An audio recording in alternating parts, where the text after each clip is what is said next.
Creative Stamping issue 65 is here, and it is a treasure. Let me show you. So not only do you get the magazine, and I'll walk you through some of the pages, but look at the 54 stamps that are included. That's right, 12 months of flowers. So you get the flower of the month. So carnation, well, you can see all of them. And then you also get the word of the month. And look at the vase, or the mason jar, very nice. And when you stamp this and color it, be sure to go over it with crystal lacquer, because that will give you the look of water that will work in your vase too. So all of these, all 12 months, really, really amazing.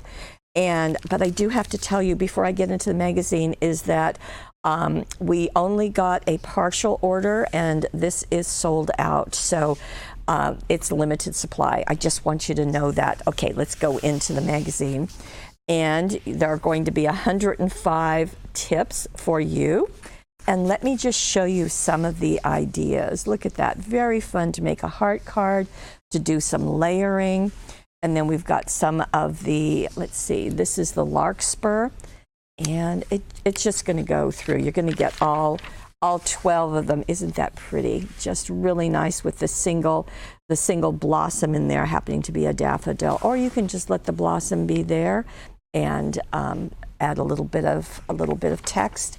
So we've got lots of ideas. Ooh, very pretty with that poinsettia. So every single month. Now, a couple of years ago, we had some stamps by Hunky Dory that were by the month, but this time you've got them all. Now, this is another way that you can use these to create a box, and showing you how, if you want to do one to hold your cards as you make them each month. Here's some more ideas. Oh, that's pretty, just doing your stamping multiple times.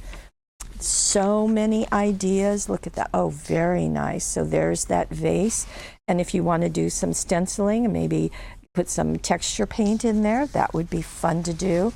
Just so many different ideas and so many different looks. I really appreciate that, because that's kind of what you need. I never would have thought of putting words kind of on top of my stamped and colored image. So that's different.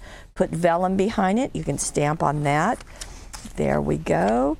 And we've got even more right here. So lots of ways of using those stamps for every single month, for every single person on your gift list. Now, I do want to remind you that we do have very, very limited supply. Creative Stamping issue 65, it's here, and it's only here at paperwishes.com.